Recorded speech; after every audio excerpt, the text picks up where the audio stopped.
Hello and welcome to cric insights. Dilip trophy के सभी squad की बात हम ऑलरेडी कर चुके हैं सिवाय सेंट्रल जोन के। और सेंट्रल जोन के स्क्वाड में आपको दो चीजें खास दिखेंगी। पहली ये कि रणजी ट्रॉफी टीम के प्लेयर आपको यहां पर नजर आएंगे। दूसरा ये कि जितनी मजबूत स्पिन गेंदबाजी इस डिपार्टमेंट में है उतनी कहीं और नहीं है।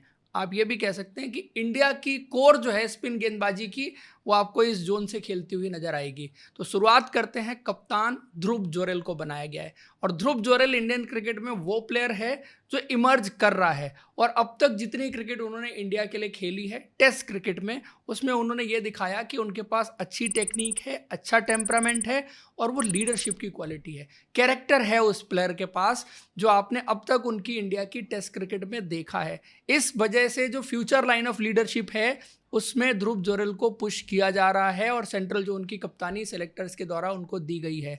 और आप देखिए उनको T20 के सेटअप में भी लेके आया गया था। धीरे धीरे करके वो इंडियन क्रिकेट में और आगे बढ़ेंगे, ये तो उसकी एक शुरुआत भर है। उसके बाद दूसरे प्लेयर हैं रजत पाटीदार। अब देखिए रजत पाटीदार जैसा प्लेयर होने के बावजूद भी उनको कप्तान नहीं बनाया गया। उसका एक रीज़न ये है कि वो इंजरी कंसर्न उनके लिए है, जिसकी वजह से वो खेल पाएंगे नहीं खेल पाएंगे वो एक सवाल रहता है। और दूसरा वैसे भी जो मैंने लॉजिक दिया कि ध्रुव जोरेल को फ्यूचर लाइन ऑफ लीडरशिप के पॉइंट ऑफ व्यू से देखा जा रहा है, इसलिए उनको कप्तान बनाया गया है।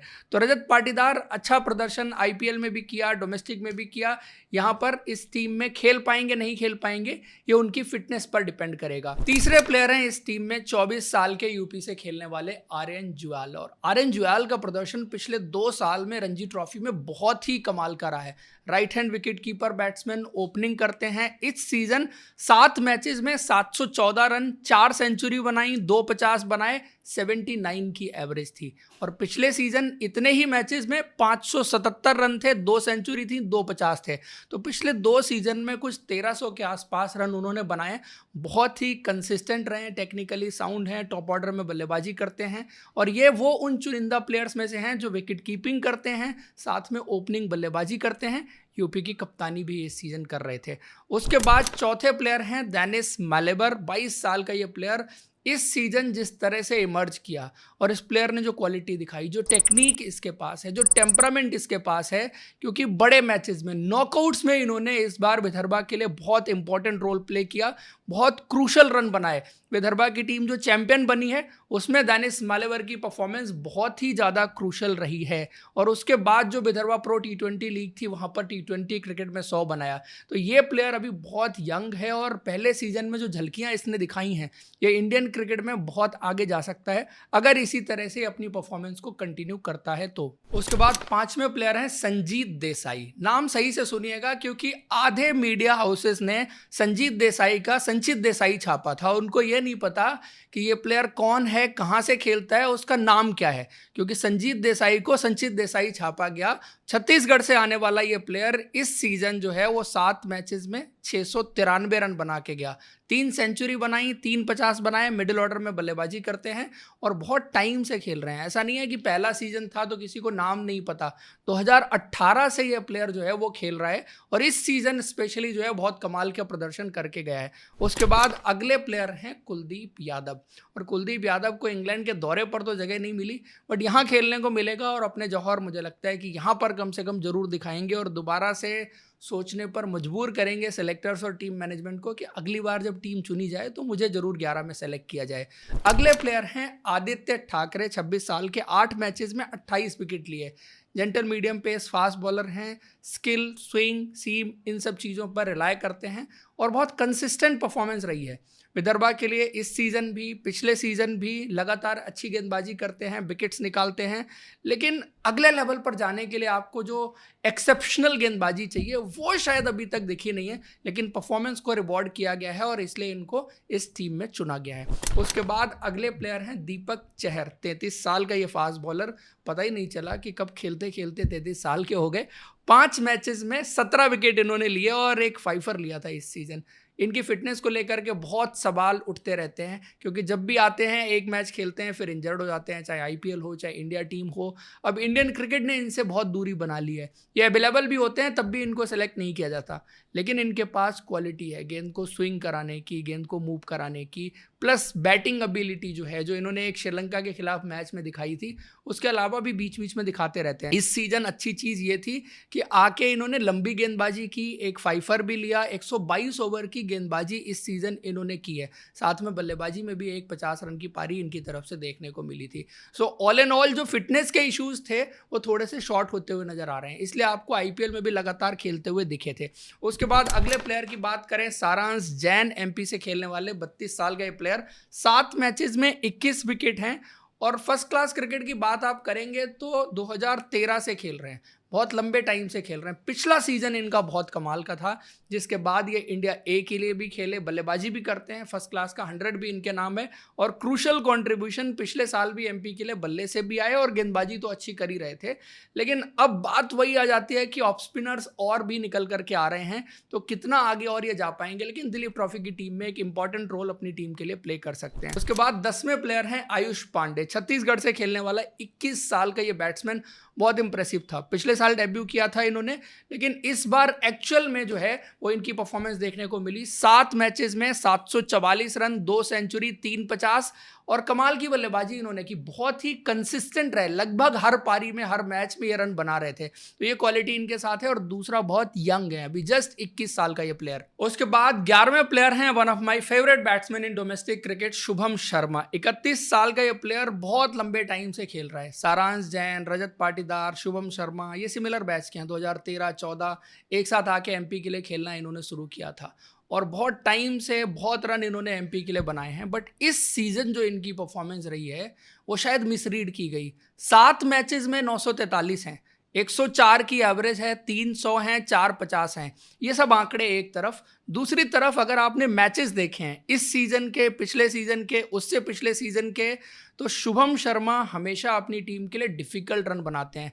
एक 150 किया था इन्होंने, बहुत ही ज़्यादा, जिस विकेट पर गेंद सीम एंड स्विंग हो रही थी वहाँ पर एक 200 भी इनके बल्ले से आया था। तो डिफिकल्ट रन बनाते हैं, टेक्निक इनके पास बहुत अच्छी है, स्पेशली फास्ट बॉलिंग को निगोशिएट करने के लिए। जनरली आप क्या देखते हैं कि इंडियन डोमेस्टिक क्रिकेट में जो बैट्समैन आते हैं वो स्पिन के खिलाफ अच्छे बल्लेबाज होते हैं। He is one of those batsman जो फास्ट बॉलिंग के खिलाफ भी अच्छी बल्लेबाजी करते हैं, जहाँ पर गेंद सीम एंड स्विंग होती है।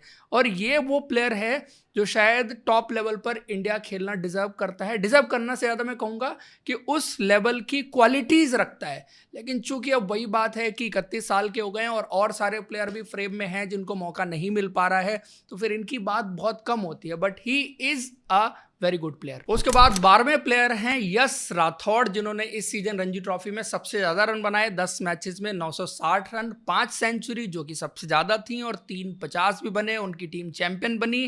क्वालिटी क्या है कि नंबर 5 और नंबर 6 पर बल्लेबाजी करते हैं। अब इस नंबर पर बल्लेबाजी करके रणजी ट्रॉफी में सबसे ज़्यादा रन बनाना ज़्यादा मुश्किल है। जनरली आप रेड बॉल क्रिकेट में क्या देखते हैं कि जो नंबर 3, नंबर 4 पर बल्लेबाजी करते हैं उनके रन सबसे ज़्यादा बनते हैं। या इंडिया में आप देखिए कभी कभी फ्लैट विकेट्स पर ज़्यादा क्रिकेट हो रही है तो ओपनर्स भी बना सकते हैं। नंबर 5 पर मुश्किल है, 2 ही सिचुएशन में बल्लेबाजी आती है, या तो आपके जल्दी विकेट निकलें तब आपकी बल्लेबाजी आएगी, तब आपको टीम को वहाँ से डिफिकल्ट सिचुएशन से बाहर निकालना होता है। और अगर आपके ऊपर के बल्लेबाजों ने रन बना दिए तो आपकी बल्लेबाजी 50 ओवर के बाद आएगी, जहाँ पर बॉल सॉफ्ट हो चुकी होती है, और फिर उस पर स्कोर करना इतना आसान रहता नहीं है, खास करके जब स्पिनर जो है वो प्ले में आ जाते हैं। तो इस बल्लेबाज के जो रन हैं, जितने रन हैं उस हिसाब से आप देखिए ये ज़्यादा रन काउंट होंगे। जैसे मयंक अग्रवाल का एक सीजन था, 1200-1300 रन बना दिए थे, उस लेवल के रन इन्होंने बनाए, क्योंकि 5 नंबर पर रन बनाना उतना आसान नहीं है। और बहुत ही एलिगेंट बैट्समैन हैं, आपने देखा ही है कि वाइट बॉल क्रिकेट में इस सीजन उन्होंने काफ़ी अच्छी परफॉर्मेंस करके दिखाई। रेड बॉल पिछले साल भी अच्छा किया था, और जैसे मैं डेनिस मैलेबर की बात कर रहा था कि नॉकआउट गेम्स में उन्होंने स्कोर किया है, वैसे ही इन्होंने भी पिछले साल नॉकआउट गेम में भी स्कोर किया था, और इस बार भी नॉकआउट गेम्स में इन्होंने स्कोर करके दिखाया है। उसके बाद अगले प्लेयर, 13वें प्लेयर हर्ष दुबे, 22 साल का ये प्लेयर, 69 विकेट। और जब 69 विकेट्स की बात आती है तो मेरे तो रोंगटे खड़े हो जाते हैं, और मुझे लगता है कि ये 69 विकेट का रिकॉर्ड रणजी ट्रॉफी में कभी टूट पाएगा या नहीं, शायद मुझे लगता है कि हर्ष दुबे खुद भी ना तोड़ पाए, क्योंकि इतने विकेट एक सीजन निकालना जो है वो अनह्यूमन सा लगता है। और इससे पहले आप देखिए लोग क्लोज पहुंचे हैं, बट बहुत कम ऐसा हो सकता है कि ये रिकॉर्ड जो है वो टूट जाए। प्लस ऊपर से 476 रन भी बने हैं, तो इससे ज़्यादा कोई आप इमेजिन भी नहीं कर सकते कि इससे बेटर परफॉर्मेंस आपको देखने को मिल सकती है। वो इन्होंने करके दिखाई। उसके बाद आईपीएल में जब ये जाते हैं, बड़े बड़े विकेट निकाले इन्होंने। Virat Kohli, Andre Russell, Mitchell Marsh, Rinku Singh, Ramandeep Singh. T20 cricket के बड़े धुरंधर या इंटरनेशनल क्रिकेट के बड़े धुरंधर, सारे के सारे प्लेयर इन्होंने शुरुआती 3 मैचेस में आउट करके दिखा दिए। और उसके बाद जो इनका विजय हजारे ट्रॉफी फाइनल की परफॉर्मेंस थी, जो इन्होंने मैच जिस तरह से टर्न किया था, वो बहुत कमाल का था। सो ऑल एंड ऑल मैं कहना ये चाहता हूं कि अपने छोटे से करियर में इतने बड़े बड़े हाईज देख चुके हैं और इस तरह की एक्सेप्शनल परफॉर्मेंस दिखा चुके हैं, तो ये प्लेयर तो ऑब्वियसली एक्सेप्शनल है और इंडियन क्रिकेट में आगे जरूर जाएगा। मैं बहुत सरप्राइज होऊंगा कि अगर अगले 2 साल में वो इंडिया के लिए खेलते हुए दिखाई नहीं देते। उसके बाद अगले प्लेयर हैं मानव सूथर, 23 साल के, राजस्थान से क्रिकेट खेलते हैं। ये दोनों आइडेंटिकल हैं, मानव सूथर और हर्ष दुबे। गेंदबाजी में आप बात करिए, लेफ्ट आर्म स्पिन, थोड़ी बहुत बल्लेबाजी भी करते हैं। दोनों में जो चीज़ डिफरेंशिएट हो सकती है शायद हर्ष दुबे की बल्लेबाजी है। और इंडियन क्रिकेट में आगे चल के दोनों के बीच में कंपैरिजन बहुत होगा और दोनों के बीच में कंपटीशन भी चलेगा। लेकिन मैं समझता हूं कि दोनों ही प्लेयर क्वालिटी स्पिनर हैं और इंडियन क्रिकेट में आप अगर बेस्ट लेफ्ट आर्म स्पिनर चुने तो उसमें मानव सूथर का नाम भी आएगा, क्योंकि जो क्वालिटीज़ उनकी गेंदबाजी में है, जिस तरह से उनको बाउंस मिलता है, उनकी गेंद टर्न होती है और सारी चीज़ें आप देखिए, कैरेक्टर उनके पास भी है। तो ये 14वें प्लेयर इस टीम के हो गए। और उसके बाद 15वें प्लेयर हैं खलील अहमद। अब इंटरेस्टिंग रहेगा देखना कि खलील अहमद यहाँ पर दिलीप ट्रॉफी में एक लेवल ऊपर आके गेंदबाजी किस तरह से करते हैं। रणजी ट्रॉफी में भी ठीक ठाक गेंदबाजी की थी, ए टूर पर भी ठीक ठाक की थी, बट जो चीज़ उनकी गेंदबाजी में कमी दिखती है ना, वो कंसिस्टेंट गेंदबाजी की कमी दिखती है। क्योंकि कभी कभी बहुत अच्छा स्पेल डाल जाते हैं, बहुत अच्छी गेंदें डालते हैं, कभी कभी बहुत ऑर्डिनरी गेंदबाजी भी करते हैं। तो थोड़ा सा कंसिस्टेंट होने की जरूरत है अगर उनको इस लेवल पर और क्रिकेट खेलनी है और आगे जाना है। उसके बाद स्टैंड बाई प्लेयर्स की बात करें तो माधव कौशिक जो यूपी से आते हैं, 489 रन उन्होंने किए थे, 2 सेंचुरी बनाई, 2 50 बनाए। यश ठाकुर, शायद फास्ट बॉलिंग में ये नाम ऐड हो सकता था, क्योंकि अगर आप देखिए तो फास्ट बॉलिंग थोड़ी सी हल्की आपको नजर आएगी, जहां पर आपको आदित्य ठाकरे का नाम दिखेगा, दीपक चहर का नाम दिखेगा, तो यही आपको मेजर नाम दिख रहे हैं। तो फास्ट बॉलिंग में एक एडिशन और किया जा सकता था। और यश ठाकुर जिनके पास पेस है, रेड बॉल क्रिकेट में उतनी सक्सेस भले ही उनको ना मिली हो, बट क्वालिटीज हैं उनके पास। बीच बीच में उस तरह की गेंदें प्रोड्यूस की हैं, इस सीजन भी उन्होंने अपनी गेंदबाजी से, जिन्होंने मैचेस को बदला है। उसके बाद युवराज चौधरी उत्तराखंड से खेलते हैं, जनरली पहचान बनी थी इनकी T20 क्रिकेट से। उसके बाद आईपीएल में लखनऊ की टीम में पिक होते हैं, बट जो रणजी ट्रॉफी का सीजन गया वो शायद लोगों ने नोटिस नहीं किया। लगभग 500 रन और एक जो सेंचुरी इन्होंने बनाई थी, बहुत डिफिकल्ट सिचुएशन में जब उनकी टीम थी, वहां पर आके अपनी टीम को उन्होंने निकाला था। उसके बाद अगले प्लेयर हैं महिपाल लोमरोर, और महिपाल लोमरोर का सीजन भी बहुत अच्छा गया, शायद मेन स्क्वाड में हो सकते थे। 616 रन, एक 300 नॉट आउट की पारी आई, 3 नंबर बल्लेबाजी कर रहे थे। उसके बाद 5वें स्टैंड बाई प्लेयर हैं कुलदीप सेन, और कुलदीप सेन के पास पेस है, जो अच्छा हिट द डेक गेंदबाजी करते हैं। इंडियन क्रिकेट को, रेड बॉल क्रिकेट में ऐसे बॉलर्स की जरूरत है जो कंसिस्टेंटली आके अच्छी पेस पर गेंदबाजी कर सकें और साथ में उनके पास कंट्रोल भी हो और गेंद मूव कराने की काबिलियत। क्वालिटीज इनके पास हैं। चूंकि रेड बॉल क्रिकेट बहुत ज़्यादा खेल नहीं पाए, पहले ये तमिलनाडु चले गए थे, वापस एमपी आए तो उतने मैचेस इनको नहीं मिले, फिर परफॉर्मेंस भी एक फैक्टर आ जाता है, जिसकी वजह से ये स्टैंड बाई में है, मेन टीम का हिस्सा ये नहीं बन पाए। बट इस तरह के गेंदबाजों को एक एक्सेप्शन दिया जा सकता है और मेन स्क्वाड में डाला जा सकता है। और उसके बाद आखिरी प्लेयर जो स्टैंड बाई लिस्ट में है वो है Upendra Yadav, wicketkeeper, batsman from railways, जो कि लगातार पिछले 2-3 सीजन से बहुत अच्छा प्रदर्शन रेलवे के लिए भी कर रहे हैं और उससे पहले जब यूपी के लिए खेलते थे तो वहां भी कर रहे थे।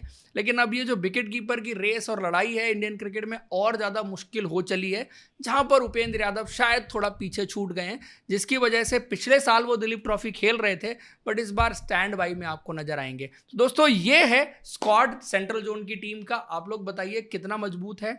अगर आप टॉप 2 स्क्वाड देखें तो उसमें नॉर्थ जोन, सेंट्रल जोन का स्क्वाड बहुत मजबूत है, बट रिकॉर्ड देखेंगे तो आपको पता चलेगा कि वेस्ट जोन की टीम ज़्यादा चैंपियन बनती है, साउथ जोन की टीम उसके बाद जो है वो सेकंड बेस्ट परफॉर्मर रहती है। तो इस बार इन दोनों जोन में से कोई टीम जो है वो दिलीप ट्रॉफी जीत पाएगी। इंटरेस्टिंग रहेगा। आप लोग स्क्वाड के बारे में और टीम के बारे में अपनी राय जरूर दीजिए। Thank you, see you in next video.